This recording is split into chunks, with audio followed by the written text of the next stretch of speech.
Well, it's not clickbait. This old Dodge that y'all seen in 1,000 videos, she finally blew up on me. Had a pretty catastrophic failure, and she's no good. Now, what happened was we got our first decent snow of the year. I went stick her in 4-wheel drive. She didn't go. Made a loud pop. Wound up limping her to the house. The next day, I jumped in her to take her to work. Whenever that transfer case grenaded, it took the transmission with it, and the value of the truck versus what it's going to cost, even if I do the work myself, just doesn't add up. But this truck is not what this video is about today. What we're going to talk about today is buying a used truck, a good, solid work truck. And this is a preparedness-based homesteading channel. We're talking about buying a truck for somebody who's used to wearing out work gloves, who's worn out $300 work boots, the people who use their truck to do actual truck things, get some work done with it. There's lots of places on this where you can get screwed, so let's go over some things to at least reduce the likelihood of you getting screwed whenever you purchase your next used work truck. So I guess before we do any of that, we got to kind of set aside and figure out some criteria for the truck we're actually looking to buy. And like I said, this is for the homesteader, for the guy who needs his truck to get stuff done. But for me, it's a pretty simple criteria. I need a full-size pickup with at least a full-size 6.5-foot bed. Those little short beds that they put on trucks now, the newer models, it's too small for any utility. I want to be able to load a full-size 4-wheeler up in it. So, full-size truck, full-size bed, 4-wheel drive, and extended cab. We need that extra space so we can take people with us and throw some tools and junk back there, and it just gives you a whole lot more space. Now, some things we would like to have in a truck are, we would like it to have a 3/4 ton. Would be nice. A diesel would be nice. None of those are deal breakers, but they're things that we would like to have. You could probably come up with some of your lists as well. One of the things that I added to mine, that'll Dodge, manual windows, manual mirrors, everything. I kind of like to have some power windows and some power mirrors. And as you'll see here in just a second, we have replaced that pickup. So let's go over some things that we need to look at. Now, if y'all can see me through this dirty camera lens, I know the question's going to come up and the comments are going to come up. Should I go with a Ford or a Chevy or a Dodge or, a Toyota, and what's going to last the longest, and all this other business. And friends, I've got some news for you. There is an extreme shortage of full-time mechanics that specialize in Dodge, Chevy, Ford, Toyota, all of them. If you're buying something new, you might have a leg to stand on, but we're talking about something that's used, and what's far more important than the badge on the front of it is how it was taken care of in the past. So I know you guys are curious, and this is what we wound up picking up. This is an 03 GMC 3/4 ton, nothing fancy about it pickup. It's got the gas 6-liter engine. You'll notice there's a few things going on. We're missing the front plastics on the bumper. That doesn't bother me because we're going to replace that with a solid steel bumper anyway. It does have the crew cab, which is nice. And it is 4-wheel drive, and I do get my power mirrors and stuff and power windows that I was looking for. Got a decent set of tires on it, aluminum wheels, a little bit fancier than what I would have went out and shopped for, but overall, it seems like a solid truck. Now let's go over the things you need to look at before you buy. Now, one thing that's pretty important, and you need to get this clarified before you even go to look at the truck. When you go to look at the truck, you make damn sure that that thing is dead cold and has not been warmed up. Any vehicle that's got problems, most of those problems tend to get a little bit better and less noticeable after they've been warmed up. So go ahead, come up there, feel the hood, Reach down in here, see if you can feel any heat, see if the thing's been started up recently. We want it to be dead cold. Get inside, hit the key, look at the temperature gauge. It needs to be pinned out all the way down, dead cold. We want to make sure somebody's not trying to screw us by hiding some problems with it. So we've made sure it's good and cold. Just take a walk around, look at it. Does it look like it's been abused? Does it look like it's been neglected? What's the bed look like? How does the tailgate open? This is just our initial walk around. This one sticks a little bit, but I see why, and I have an explanation of why it's sticking. Little problems that you come up against, they're not all deal breakers. You just need to have a reasonable explanation of why they may or may not be working. While this thing's still cold, go ahead and pop the hood.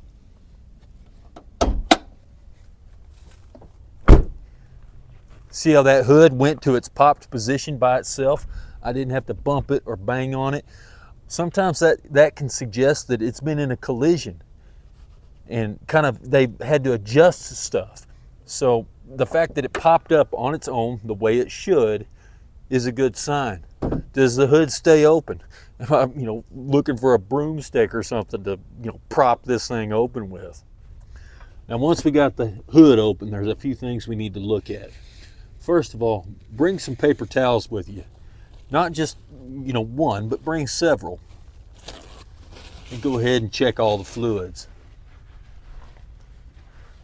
Reach up there, check that engine oil. Take a look at the dipstick. Is there baked on nasty sludge, or is the dipstick pretty clean? If the oil's a little dirty, that's fine. We don't care about that so much, other than just if it's, totally black. But wipe that oil off that dipstick.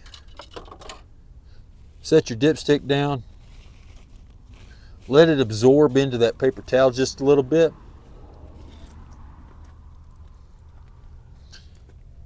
Then get it up here in the sun. Kind of angle it around a little bit. What we're looking for is any reflectivity or anything like that. This could indicate some metal shavings down in the engine. We checked the oil with this paper towel. We're going to fold it up. We're going to keep it because we're going to check the oil again after the test drive and see if it looks any different. Try to figure out if somebody tried to pull a fast one on us. Come back here and take a look at this thing. Does everything look correct? The engine cover's missing on this. We need to ask why. See this bracket over here? There's supposed to be another one on that side. So let's ask why. Well, with this particular one, the mice got into the wiring harness over here. And they ate it all out, and they had to put a whole new wiring harness in there. I tend to believe the guy when he told me about that because it showed up on a Carfax report from the Chevrolet dealership that he took it to have it fixed. The engine cover, he said he just lost it. I don't know, but I don't see anything messed up. The wiring in here looks consistent with what was said about how, he had all that stuff replaced. Everything looks good. It doesn't look like too much has had some major issues. While we're under here, let's get the oil cap off and look inside it.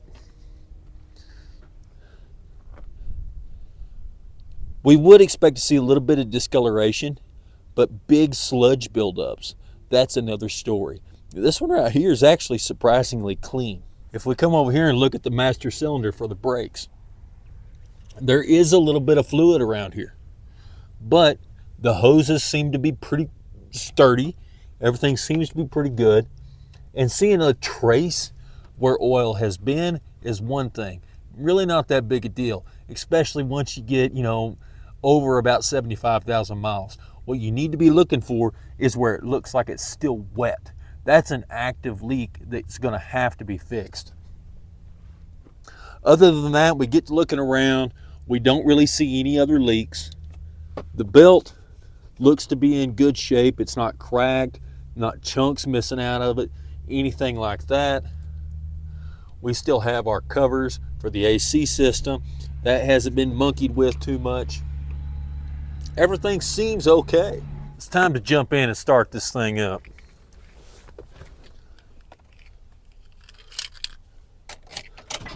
Let's take our wheel and turn it all the way one direction or the other. And this is where it's handy to have a good work light or a flashlight. I prefer a work light. I think it just makes things a little bit easier. But I want you to get down in here, shine this thing around. Okay, I've got you in the sunlight here, so it's a little bit easier to see than normal. Right here, just look at all this stuff. When does it look like this thing was greased last time? This is your tie rod end. What about that CV boot? How does it look? Is it in good shape? Is there anything leaking around it? You can get a good shot of your brake lines. Your ball joints. Are those boots busted? Control arms. Does it look like anything's been hit real hard? Look way back there. Look back as far as you can. Does it look like that axle shaft has been leaking where it mounts to that front differential? Take a look at all of these things. Do this on both sides. Move to the back and do the same thing. Is that frame rusted through? If something's wrong with these springs, normally you're going to recognize it. The tailpipe, is it bent up? Problems, even if you're not mechanically inclined, most of us can kind of look at something and tell, hey, that ain't right. I can't really get you in here, but take a look at the bottom of that muffler. Does it look like it's been beat up, like it's been ran over a bunch of stuff? The body mounts, everything else. Just take a really good look at things. The shocks, are they leaking? Now, once you get over about 75,000 miles, there's going to be a few leaks. There's going to be a spot where the oil has leaked in the past, and that's not a problem. It's normal. I would be suspicious if things were perfectly clean. When it does matter is whenever you look at it and it doesn't look like grease, but it looks more like, sorry, my son needed to talk to me. Family first.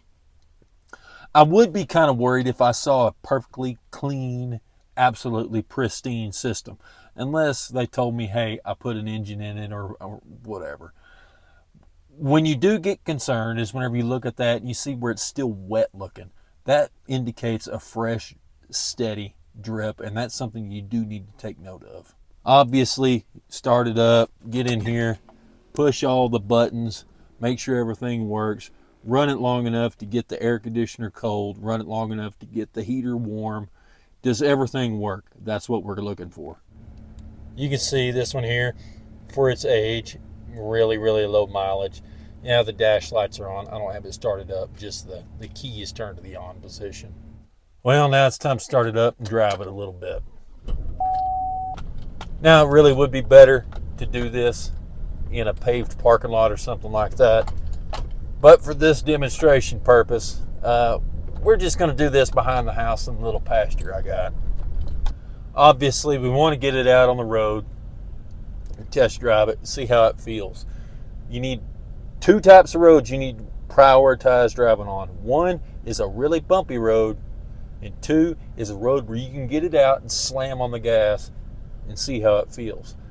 After you're done with that, pull it into an empty parking lot or something like that. I want you to do two things. Take the wheel, turn it all the way one direction or the other, and do a couple complete circles. While we're doing this, we need to do it with the radio off, air conditioner off. We're listening for anything that sounds like it just doesn't sound like it should be there. Notice the turning radius. Make the complete circle and turn it all the way back the other direction. How does it feel? Is it doing like it should? It's a little bumpy out here in my pasture, man. Y'all forgive me. But two full and complete circles either way. Do this with the windows down so you can kind of hear if there's anything going on. Then straighten it out.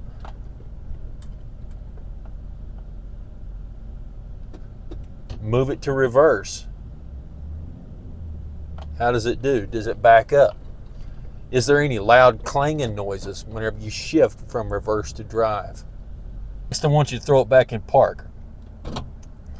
Put it in drive, go forward a couple feet. Let's test out the four-wheel drive. All right, the light says it's engaged. Let's drive a couple feet and see if it actually engaged. The way we're going to do that is we're going to crank the wheel, and it should kind of bind up a little bit. Yeah, there you go. And you can really feel this in a parking lot on a paved surface. But at full lock, I can feel the steering wheel kind of bind up a little bit in the drivetrain. Let's go back the other direction, see if it does the same. Yep, and it does.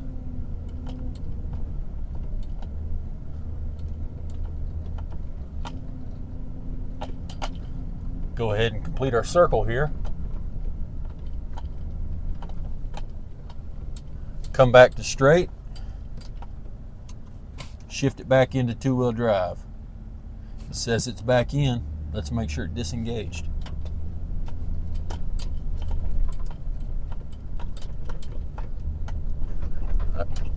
Yep, it popped out. No more binding.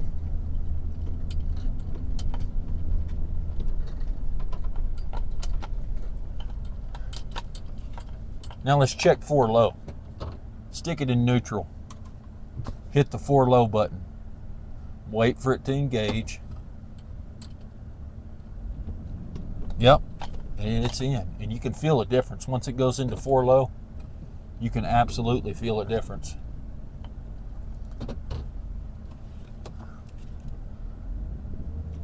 Okay, felt it bind.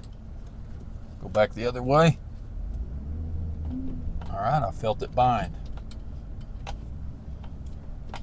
Throw it back in neutral. Press 2 high. And I heard it. I don't know if y'all heard it, but I heard it. Let's see. Put it in reverse. Did it come out? Yep. All right, it came out. So that tests the four-wheel drive. Now I know it can get a little intimidating. You know, you're looking at a 20-year-old truck and you're worried about it, but there's nothing to fear about buying a 20-year-old truck. There's a whole bunch of them out there that are actually in pretty good shape. I'm confident that this one that we got is just as prime of an example as anything else. But just take a look. And if you see something that's wrong, that's not necessarily a deal breaker. You can use it as a bargaining chip. Negotiate the deal on that. You know, especially if it's something that you know you're capable of repairing. There's a lot of people that the ball joints go bad on them. They think this thing just drives like crap and they get rid of them for nothing. When all you got to do is spend a couple $100 replacing all the ball joints with the absolute best quality parts you can find in a few hours on a weekend, and you're good, man. Same with brakes, you know, just little things like that. Tie rod ends can make them road walk really bad. That's a pretty simple repair. The most expensive part about doing that is getting the alignment after you replace them. Easy repair to do though. So don't be afraid to go and buy you a good used work truck. People talk about these newer engines, you know, after the 80s or whatever, how they're too difficult to work on. Not really. I really don't think they are. I don't know who, maybe if you came up, you know, in the 60s and after you got to the 90s, maybe they were too difficult to work on, but not really. They're not that much more difficult. And the one thing about that truck is it's the last of the old push rod engines. After that, they started putting the variable valve timing, you know, overhead cams and stuff in them. Those can get a little bit more difficult, but they're not challenging at all. And I got just a little bit of a secret I've been holding out on you guys for. I didn't just pick up a work truck.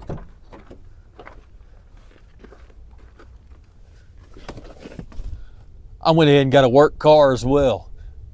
Putting the gas in that thing versus putting the gas in this thing, man, oh man. I don't remember the last time I got a full tank of gas for $20, but man, I think I'm going to enjoy this thing. Got rid of one, picked up 2 of them. All right, guys, until next time, y'all be safe.